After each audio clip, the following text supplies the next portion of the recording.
Hello बच्चों, आप सभी का अपना प्यारा सा YouTube channel toppers classes bye SSS में फिर से एक बार दोबारा पुनः स्वागत है। अभी हम लोग झारखंड बोर्ड क्लास 11 फिजिक्स में टर्म 2 एग्ज़ाम 2022 के लिए जैक बोर्ड द्वारा जारी फिजिक्स मॉडल सेट 2 में सेक्शन बी एंड सी का कंप्लीट सॉल्यूशन को देखेंगे बिल्कुल सरल एवं आसान शब्दों में। तो आप लोग सभी वीडियो के अंतिम तक बने रहिए और समझिए, पूरा क्लियर देखिए फिजिक्स मॉडल सेट 2 में सेक्शन बी और सी का सॉल्यूशन को। इससे पहले हमने फिजिक्स मॉडल सेट 2 में सेक्शन ए का कंप्लीट वीडियो सॉल्यूशन को चैनल पर डाल के रखा है। आप लोग चैनल पर जाकर देख सकते हैं प्ले लिस्ट में। हम उसका लिंक इस वीडियो के डिस्क्रिप्शन में दे देंगे। तो चलिए अभी हम लोग फिलहाल फिजिक्स मॉडल सेट 2 में सेक्शन बी और सी को सॉल्व करते हैं। देखिए सवाल नंबर 1 से, केपलर के ग्रह गति नियम क्या है? केपलर के ग्रह गति नियम क्या है? उत्तर, केपलर ने ग्रहों के गति से संबंधित 3 नियम दिए हैं। क्या बोला? केपलर ने ग्रहों के गति से संबंधित 3 नियम दिए हैं। पहला नियम कक्षाओं का नियम। फर्स्ट लॉ क्या है?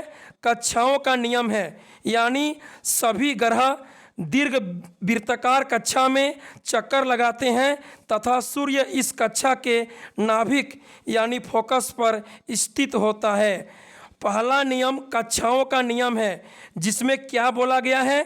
सभी ग्रह दीर्घ वृत्ताकार कक्षा में चक्कर लगाते हैं तथा सूर्य इस कक्षा के नाभिक यानी फोकस पर स्थित होता है। आगे देखिए दूसरा नियम क्षेत्रफल का नियम। सेकंड लॉ क्या है? क्षेत्रफल का नियम है, यानी ग्रह को सूर्य से जोड़ने वाली रेखा समान समय अंतराल में समान क्षेत्रफल तय करती है। सेकंड लॉ क्षेत्रफल का नियम है, जिसमें क्या कहा गया है? ग्रह को सूर्य से जोड़ने वाली रेखा समान समय अंतराल में समान क्षेत्रफल तय करती है। आगे देखिए तीसरा नियम आवर्तकाल का नियम। थर्ड लॉ क्या है?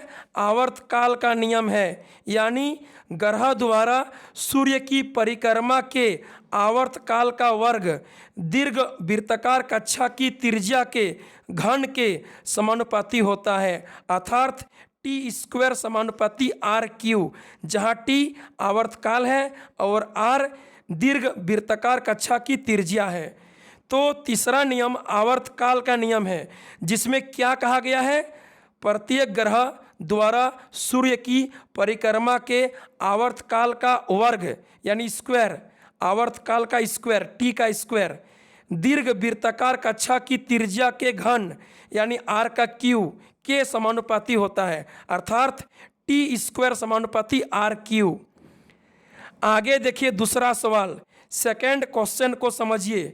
प्रतिबल को परिभाषित कीजिए। प्रतिबल क्या है?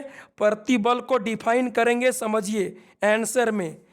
किसी पिंड पर आरोपित प्रति इकाई क्षेत्रफल पर लगने वाले बल को प्रतिबल कहते हैं। किसी पिंड पर आरोपित प्रति इकाई क्षेत्रफल पर लगने वाले बल को प्रतिबल कहते हैं। आगे देखिए सवाल नंबर 3, क्वेश्चन नंबर 3 को समझिए। विकृति को परिभाषित कीजिए। विकृति क्या है? विकृति का डेफिनेशन को समझिए। विकृति को परिभाषित करें। आंसर, विकृति वस्तु या पदार्थ में होने वाले विरूपण यानी परिवर्तन को प्रदर्शित करती है, यानी बाह्य बल के कारण वस्तु की लंबाई में होने वाले परिवर्तन एवं उसकी प्रारंभिक लंबाई के अनुपात को पदार्थ का विकृति कहते हैं। क्या बोला?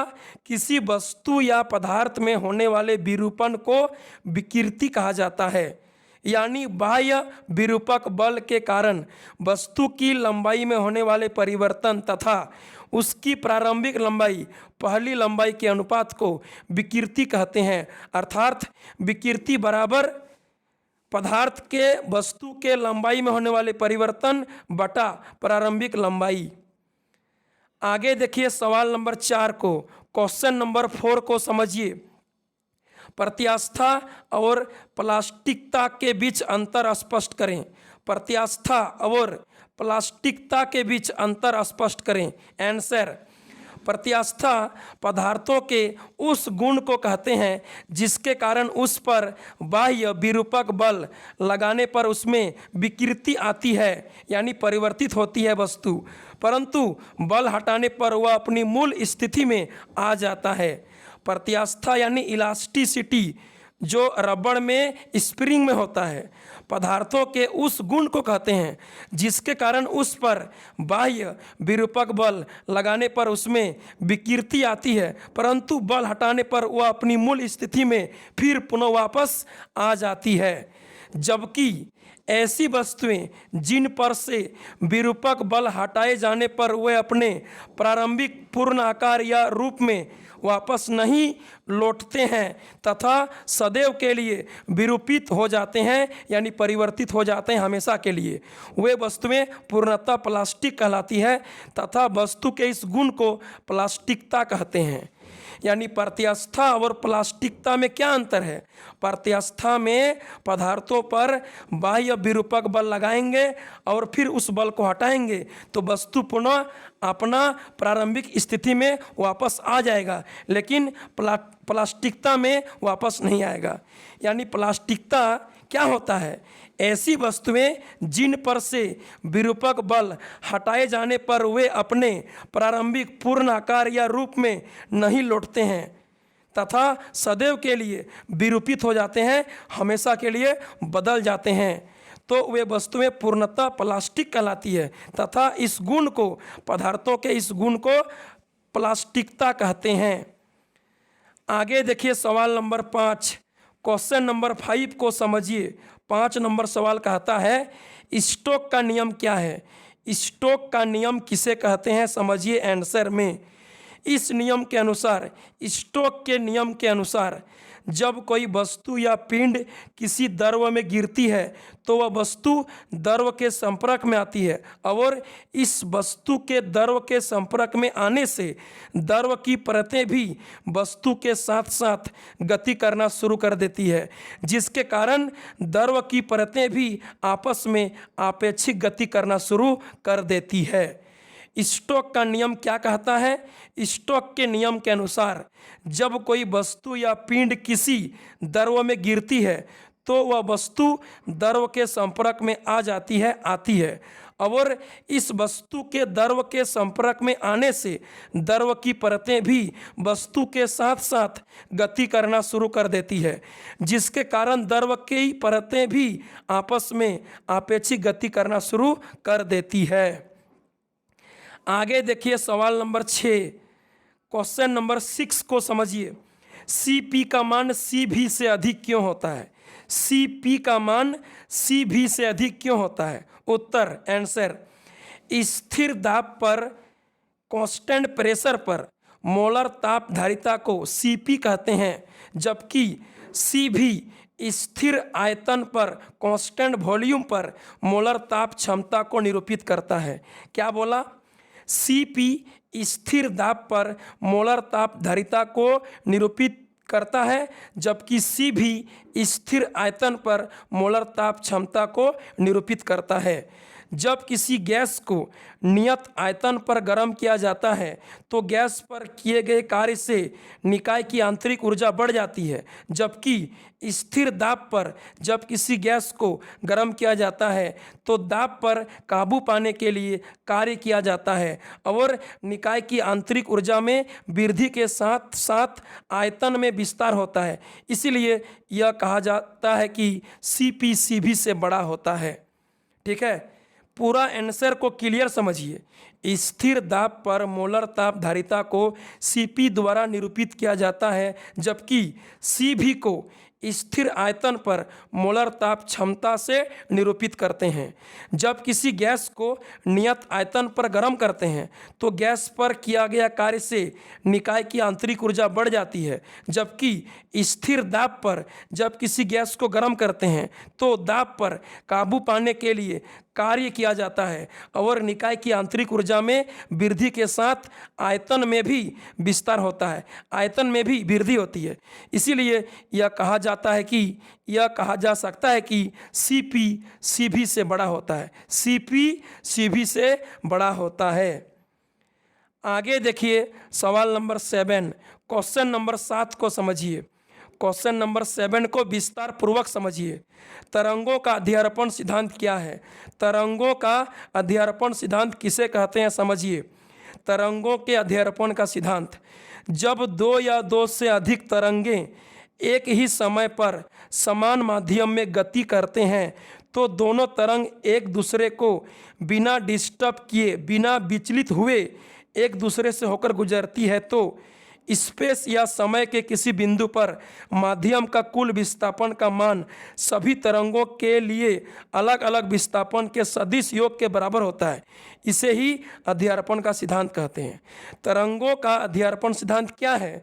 जब दो या दो से अधिक तरंगें एक ही समय पर समान माध्यम में गति करते हैं तो दोनों तरंग एक दूसरे को बिना डिस्टर्ब किए, बिना विचलित हुए एक दूसरे से होकर गुजरती है तो समय के किसी बिंदु पर माध्यम का कुल विस्थापन का मान सभी तरंगों के अलग अलग विस्थापन के सदिश योग के बराबर होता है। इसे ही तरंगों का अध्यारोपण सिद्धांत कहते हैं। आगे देखिए सवाल नंबर 8। सवाल नंबर 8 को समझिए बढ़िया से। क्वेश्चन नंबर 8 को, समतापीय एवं रुद्धोष्म प्रक्रिया में क्या अंतर है? समतापीय एवं रुद्धोष्म प्रक्रिया में क्या अंतर है? उत्तर, समतापीय प्रक्रम में निकाय एवं बाह्य वातावरण के बीच ऊष्मा का आदान प्रदान होता है जिससे कि निकाय का ताप स्थिर रहता है, परंतु रुद्धोष्म प्रक्रम में निकाय एवं बाह्य वातावरण के बीच ऊष्मा का आदान प्रदान नहीं होता है जिससे कि निकाय का ताप बदल जाता है। क्या बोला?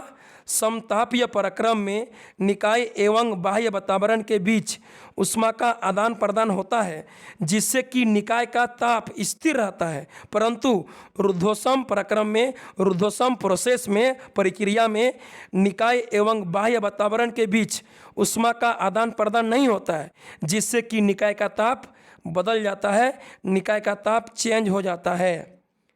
आगे देखिए सवाल नंबर 9। सवाल नंबर 9 को समझिए। ऊष्मागतिकी का प्रथम नियम क्या है? ऊष्मागतिकी का प्रथम नियम क्या है? यह सवाल सेट 1, सेट 2, सेट 3 तीनों सेट में है, यानी यह क्वेश्चन बहुत ज़्यादा इंपॉर्टेंट है। यह क्वेश्चन एग्जाम में 100% आएगा। बढ़िया से समझिए। थर्मोडायनामिक्स का फर्स्ट लॉ क्या है? आंसर, Cp Cu से बड़ा होता है। Cp Cu से बड़ा होता है, यानी जब स्थिर आयतन पर किसी गैस को ऊष्मा दी जाती है तो संपूर्ण ऊष्मा उसके ताप बढ़ाने में खर्च होती है, परंतु जब स्थिर दाब पर, कांस्टेंट प्रेशर पर, स्थिर आयतन पर न होकर स्थिर दाब पर होगा, किसी गैस को ऊष्मा देंगे तो उसका कुछ भाग आयतन बढ़ाने में खर्च होगा एवं बाकी भाग उसके ताप वृद्धि में खर्च होगा। अतः Cp Cu से बड़ा होता है। आंसर में क्या बोला? Cp Cu से बड़ा होता है, यानी जब स्थिर आयतन पर किसी गैस को ऊष्मा दी जाती है तो संपूर्ण ऊष्मा उसके ताप बढ़ाने में व्यय होती है, खर्च होती है, परंतु स्थिर आयतन न होकर जब स्थिर दाब पर किसी गैस को ऊष्मा दी जाती है तो उसका कुछ भाग ऊष्मा आयतन बढ़ाने में खर्च होता है, व्यय होता है, एवं बाकी भाग ऊष्मा उसके ताप वृद्धि में खर्च होता है, उसके ताप वृद्धि में व्यय होता है। अतः Cp Cu से बड़ा होता है। आगे देखिए सवाल नंबर 10।